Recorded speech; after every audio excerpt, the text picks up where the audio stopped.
क्योंकि आप ये ज्ञान दे रहे हैं कि इसको पैराफ्रेज मत कीजिए। मैं आराम से ही पूछ रही हूँ मिस्टर शहजाद, मैं आराम से ही पूछ रही हूँ।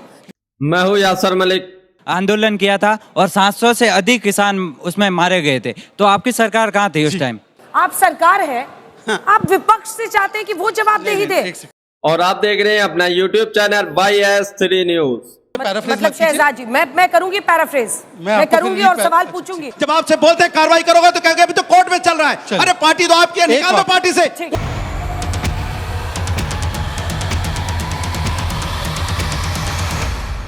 गोदी मीडिया एंकर अंजना ओम कश्यप ने छोड़ी दलाली और बीजेपी के प्रवक्ता शहजाद पूनावाला की धज्जियां उड़ाकर रख दी।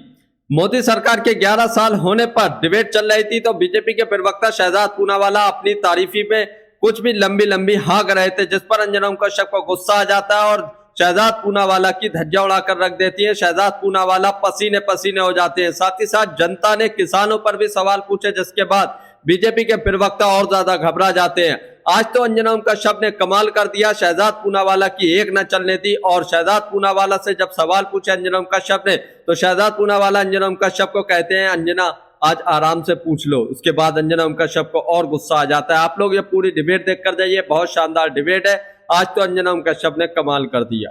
देखिए, बहुत सारी उपलब्धियां आपकी पार्टी गिनाती है, लेकिन ऑपरेशन सिंदूर से लेकर हर मुद्दे पर, कास्ट सेंसस को लेकर राहुल गांधी आपको घेर रहे हैं और इस पर आपका क्या जवाब है? क्योंकि वो कहते हैं कि डिप्लोमेसी में जो कि सबसे बड़ी ताकत मानी जाती थी प्रधानमंत्री नरेंद्र मोदी की, आपकी सरकार की, वो दावा कर रहे हैं कि आप वहीं पर फेल हो गए। देखिए, हमारे 11 साल के कामों का हमने हर वर्ष रिपोर्ट कार्ड दिया है और मैं कहूँ उसको समअप करूँ तो एक नया नॉर्मल सुशासन, सेवा और जन कल्याण में हमने किया है। और इसको अगर समअप करना है तो राम और गीता में समअप होता है। अब राम और गीता का नाम सुनकर हो सकता है कुछ लोगों के कान फूकें, पर राम और गीता का मतलब है आर से राष्ट्रीय सुरक्षा। 26/11 के बाद मोस्ट फेवर्ड नेशन स्टेटस देते थे, आज मुंह तोड़ जवाब स्टेटस देते हैं। ऑपरेशन सिंदूर हो, सर्जिकल स्ट्राइक हो, बालाकोट एयर स्ट्राइक हो, अब हम लोग देखते नहीं हैं आतंकवादी हमला होता है, हम जवाब देते हैं। नक्सली हमले भी जो है और नक्सली प्रभावित जिले भी 150 से घटकर 18 हो चुके हैं। फिर ए से अर्थव्यवस्था, अर्थशास्त्री के समय पर 11वें स्थान पर हमारी अर्थव्यवस्था थी, फ्रेजाइल 5 में थी, आज फास्टेस्ट 5 में आई। इन्फ्लेशन 10-12% हुआ करता था, वो 5 और 4% पे आ गया। आप बोलोगे इन्फ्लेशन का आंकड़ा क्या बताते हो, कुछ रियल बताइए। तो जो 300 रुपया प्रति GB डेटा आता था, आज वो 10 रुपये का हो चुका है। जन औषधि केंद्र में 70 से 80% के डिस्काउंट पर दवाइयाँ मिलती है। एम से महिला सशक्तिकरण, चाहे वो 3 तलाक कानून लाना हो, चाहे वो हमारा UCC के कानून पे आगे बढ़ना हो, नारी शक्ति वंदन अधिनियम हो, परमानेंट कमीशन आर्म फोर्सेज में हो, या पहली बार सेक्स रेशियो 1020 मतलब महिलाओं के प्रति पॉजिटिव हुआ है, या हमारी सारी स्कीम ले लो, उज्ज्वला ले लो, शौचालय की ले लो, घर आवास की ले लो जिसमें ओनरशिप महिलाओं की है, मुद्रा की ले लो जहाँ 70% लोन महिलाओं को मिला है। तो महिलाओं को सशक्त करना, 70% ड्रॉप आउट से 30% ड्रॉप आउट रेट मुस्लिम महिलाओं का हुआ है। गीता में जी जो है वो गरीब कल्याण, 25 करोड़ लोगों को गरीबी से निकाला, केवल नारा नहीं दिया हमने। 25% गरीबी होती थी, आज 5% पर खड़ी है, ये वर्ल्ड बैंक कह रहा है। 12 करोड़ टॉयलेट, 4 करोड़ आवास, 12 करोड़ सिलेंडर, 12 करोड़ हमने टैप दिए और इससे हमने गरीबों की पर कैपिटा इनकम भी बढ़ाई है। ये सारे आंकड़े कहते हैं, हम केवल नारा नहीं देते हैं, हमने काम किया। बहुत सारी उपलब्धियां भी हैं इस सरकार की जिसकी हम लोग चर्चा अभी भी कर रहे हैं, क्योंकि आतंकवादी हमले के बाद हम पाकिस्तान पर हमला नहीं करते थे। DBT, डायरेक्ट बेनिफिट ट्रांसफर, और ये सच्चाई है कि राजीव जी ने कहा था कि पैसा जो हम बेचते हैं वो पहुंचता नहीं है 90 पैसा 1 रुपए में। ऐसे में डायरेक्ट बेनिफिट ट्रांसफर जिसमें पैसा सीधा आपके अकाउंट में जा रहा है, आपके मोबाइल पे नोटिफिकेशन आ रहा है, क्या ये बड़ी उपलब्धियां नहीं है जिस पर आपकी सरकारों ने काम नहीं किया? आज जब हम इस बहस को यहाँ प्रारंभ कर रहे हैं, मोदी सरकार के 11 साल, याद कीजिए जब मोदी सरकार ने पिछले वर्ष आज इसी वक्त जब शपथ ली थी तब क्या हुआ था। रियासी में एक आतंकवादी हमला हुआ, हमारे तीर्थयात्री 50 यात्रियों से भरी हुई बस जम्मू में तीर्थ यात्रा करने के लिए जा रही थी तो आतंकवादियों ने अंधाधुंध गोलीबारी की, ड्राइवर और कंडक्टर के सिर में गोलियां लगी, 9 लोगों की हत्या कर दी। वो तो बस खाई में गिर गई और 40 लोगों के सीने पर गोलियां लगी, वो बच गए, नहीं तो ये पहलगाम से भी बड़ा आतंकी हमला था। मोदी सरकार की सत्ता की सरपरस्ती में एक के बाद एक आतंकी हमले हुए। मैं पूछना चाहता हूं देश के युवाओं से, क्या इन 10 वर्षों में आपको रोजगार के अवसर मिले? अगर मिले हो तो बताइए, एक युवा को अगर रोजगार का अवसर मिला हो तो बताइएगा। 84% लोगों की आमदनी कम हो गई। मैं किसान भाइयों से पूछना चाहता हूं, क्या आपको फसलों के दाम मिले? फसलों के दाम मांगने पर लखीमपुर खीरी में आपको बस से रौंद कर मार डाला गया। एक एनआरआई शरद मराठे के कहने पर 3 कृषि के क्रूर काले कानून लाए आपकी आमदनी छीनने के लिए। जब किसान भाई दिल्ली के दरवाजे पर आए तो पहले तो करनाल से लेकर दिल्ली तक उनका सर लहूलुहान कर दिया। 700 किसानों ने अपनी आत्महत्या की, शहादत किसानों की हुई, लेकिन प्रधानमंत्री जी का दिल नहीं पसीजा। मैं पूछना चाहता हूं, क्या बेटियों के साथ न्याय हुआ? हमारी देश का गौरव गोल्ड मेडलिस्ट बेटियों को दिल्ली के दरवाजे पर तिल कर तड़पा तड़पा कर मारा गया। उनका सिर्फ अनुरोध यह था कि उन्हें न्याय चाहिए। मणिपुर से लेकर पूरे समूचे देश में, मणिपुर से लेकर देश में सांप्रदायिक उन्माद की आग में देश को झोंक दिया गया। अगर इतनी उपलब्धियां होती तो ये शमशान कब्रिस्तान हिंदू मुसलमान प्रधानमंत्री जी नहीं करते। इन्होंने कहा कि हमने मुद्रा के लोन की उपलब्धता कराई। 90% मुद्रा के लोन इस देश शिशु कैटेगरी के हैं, आप जाकर उसकी तस्दीक कर लीजिएगा। इस देश के नागरिकों के लिए प्रधानमंत्री जी ने बड़ी बड़ी बातें की। उन्होंने कहा कि मैं सारे लोगों को जिनके आवास नहीं है 2022 तक आवास दूंगा। पार्लियामेंट्री स्टैंडिंग कमेटी कहती रही प्रधानमंत्री जी 1,20,000 रुपए में मकान नहीं मिलते। आपका योगदान सिर्फ 70,000 रुपए बाकी राज्यों को देने होते हैं, एक नहीं सुनी। इस देश का किसान कहता रहा कि 25,000 रुपए इनपुट कॉस्ट बढ़ गई है। पार्लियामेंट्री स्टैंडिंग कमेटी ने, कृषि मंत्रालय ने कहा कि हम प्रधानमंत्री जी को 2017 से कह रहे हैं कि आप इनपुट कॉस्ट कम करने के लिए कृषि यंत्रों पर से, खाद पर से, कीटनाशक पर से जीएसटी हटा दीजिए, लेकिन प्रधानमंत्री का दिल नहीं पसीजा। बहुत अच्छा है, लेकिन कि कांग्रेस के सांसद, समाजवादी के सांसद, इनके सांसद, मैंने कहा विदेश की धरती। डिबेट को पूरा देखिए। अब अंजना ओम कश्यप कैसे धज्जियां उड़ाएंगी शहजाद पूनावाला की, अब पसीने पसीने हो जाएंगे। देश का नाम रोशन किया और पाकिस्तान को बेनकाब किया, लेकिन आपके नेताओं ने क्या किया? आपके नेताओं ने इस देश के अंदर में रह के क्या किया? विजय शाह ने क्या किया? आप अभी आर्मी की बात कर रहे थे ना, सेना की सूफिया कुरैशी जी को आतंकवादी की बहन किसने बोला? भारतीय जनता पार्टी के मंत्री ने। किसने बोला? पठानिया, इनके एक विधायक है उधमपुर के, वो क्या कहते हैं, एयरफोर्स को नालायक बता रहे थे वो। उनके बारे में आपने क्या कार्रवाई की? रवि कुमार इनके एक हैं, एमएलसी हैं कर्नाटका में, वो कह रहे हैं, एक हमारी आईएएस ऑफिसर को कह रहे हैं कि उनको पाकिस्तान होने का उनको अंदेशा जता रहे हैं। और यहां भी नहीं रुकते। इनके एक जाखड़ा जी है राज्यसभा में, वो जाखड़ा जी कह रहे हैं कि जो 26 बहनों का सिंदूर उजड़ा पहलगांव में, उनके अंदर वीरांगना का भाव नहीं था। आपके नेता तो ऐसी ऐसी बातें करते हैं जिसको हमें बोलने में भी शर्म आती है। और आप कौन से एग्जाम्पल लेके आओगे? आप एग्जाम्पल लेके आओगे जो हमारे आपके बीच में कोई बात होती है उसको लाके कोट करोगे बार बार। लेकिन आप बताइए, सेना का अपमान किसने किया? वीरांगनाओं का अपमान किसने किया? आपके नेताओं ने। लेकिन आज भी आपका नेता आपकी पार्टी बना हुआ है, उसको पार्टी तक से नहीं निकाल पाते आप। जब आपसे बोलते हैं कार्रवाई करोगे तो कहोगे अभी तो कोर्ट में चल रहा है। अरे पार्टी तो आपकी है, निकाल दो पार्टी से, कोर्ट जब तय करेगा तब करेगा। एक तो अनुराग भाई, उत्तेजित होने की आवश्यकता नहीं है, आराम से बात करें। नया नॉर्मल है डिबेट का। मैं 2 वाक्यों में अपना जवाब देता हूं।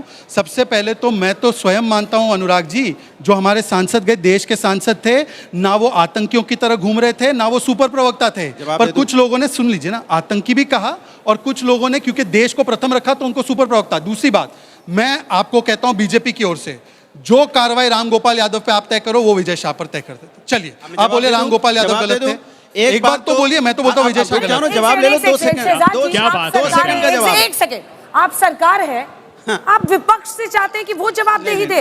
अरे साहब, वो मंत्री हैं, विजय शाह मंत्री हैं। अंजना जी, कैसी बात कर रहे हैं? अंजना जी, एक सेकंड, ये एक्सेप्टेबल नहीं है। नहीं, आपने मेरे बयान को समझा ही नहीं। अंजना जी, प्रोसीजरल एक्शन और मॉरल एक्शन, प्रोसीजरल एक्शन जो होना होता रहेगा, मॉरली हम इसके साथ नहीं खड़े। क्या वो कह सकते हैं रामगोपाल यादव जी के स्टेटमेंट पे? 2 सेकंड का जवाब। मतलब आपने और कांग्रेस पार्टी में कोई फर्क नहीं है? कांग्रेस नहीं। अंजना जी, आप मुझे पैराफ्रेज मतलब शहजाद जी, मैं करूंगी पैराफ्रेज, मैं करूंगी और सवाल पूछूंगी। मतलब अगर आप मैं आराम से ही पूछ रही हूँ मिस्टर शहजाद, मैं आराम से ही पूछ रही हूँ, क्योंकि आप ये ज्ञान दे रहे हैं कि इसको पैराफ्रेज मत कीजिए। बट जब आप एक मंत्री के खिलाफ कार्रवाई नहीं करते हैं, जो कर्नल सोफिया कुरैशी उनके खिलाफ बोलते हैं, तो आप क्या एग्जाम्पल सेट कर रहे हैं साहब? मैं फिर से 10 सेकंड लेकर, ये तो इनका सांप्रदायिक ध्रुवीकरण में ही तो जन्म हुआ है। ये कहां से एक्शन लेंगे? अमित शाह साहब वेस्ट बंगाल में जाकर ममता बनर्जी को बोल रहे हैं। ठीक है सर, मैं चली जाती हूँ, आप ही डिबेट कंडक्ट कर लीजिए। अंजना जी, इनसे क्या एक्सपेक्ट करते हैं? तो सवाल उनसे पूछ रही हूँ, आप बोलने लगे, ऐसे लिखने लगे, प्लीज सर। अंजना जी देखिए, ऐसे है कि मैं आपसे कह रहा हूं कि एज ए पार्टी हम इन बयानों का कतई समर्थन नहीं करते। सुनिए मेरी बात पूरी सुनिए।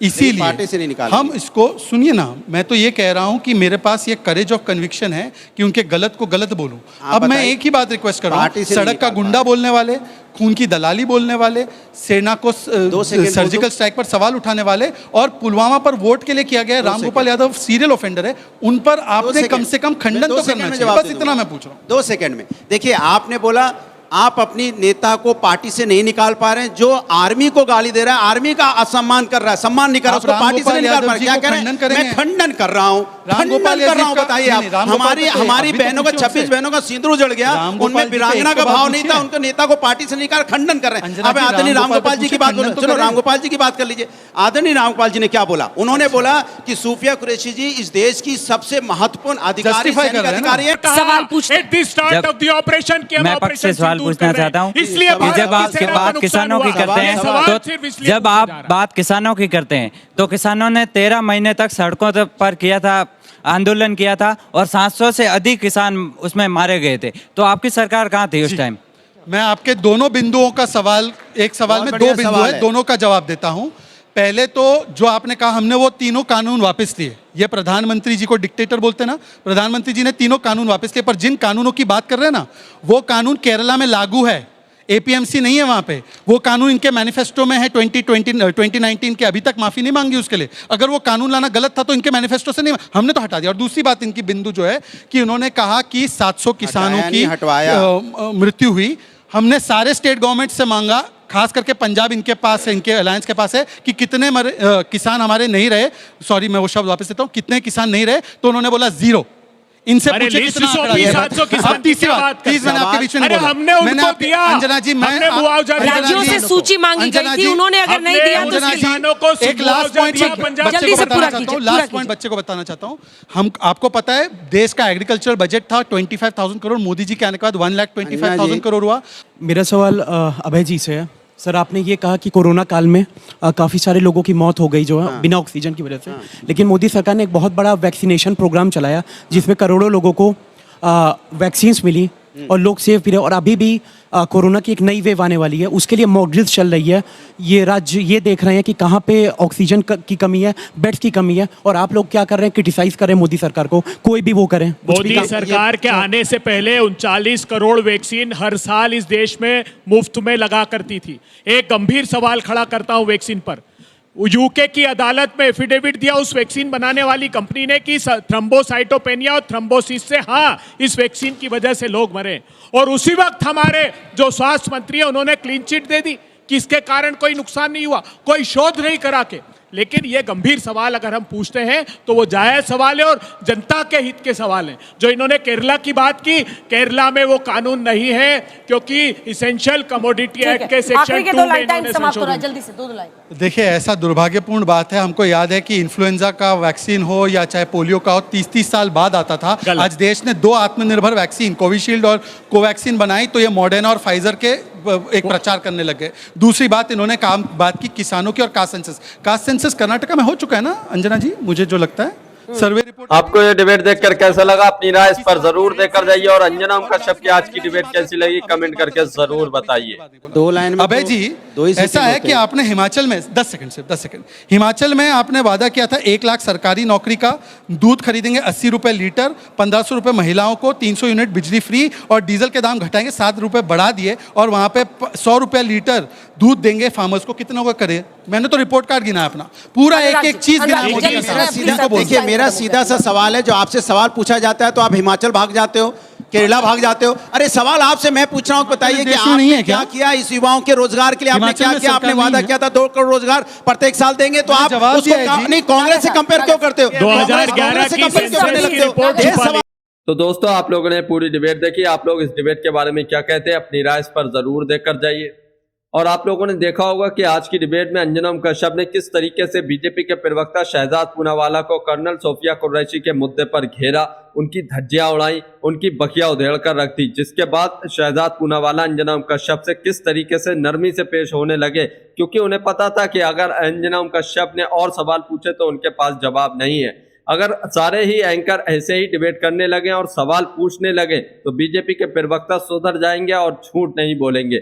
तो आप लोगों को अंजना ओम कश्यप की आज की डिबेट कैसी लगी, इस पर जरूर बताकर जाइए, अपना कमेंट भी जरूर कीजिए। और साथ ही साथ किस तरीके से 11 साल मोदी सरकार के पूरे होने पर जो बीजेपी के प्रवक्ता शहजाद पूनावाला ने अपनी तमाम उपलब्धियां गिनाई, आप उससे कितना सहमत है? क्या वाकई में इतना काम हुआ है जो बीजेपी के प्रवक्ता यहाँ पर बोल रहे थे, या कुछ भी नहीं हुआ है, खाली ये झूठ बोल रहे थे? आप अपनी राय इस पर भी जरूर देकर जाइए। अगर आप भी गोदी मीडिया का विरोध करते हैं तो हमारे चैनल YS3 न्यूज को अभी सब्सक्राइब कीजिए। वीडियो अच्छी लगी हो तो इसको लाइक भी जरूर करके जाइए।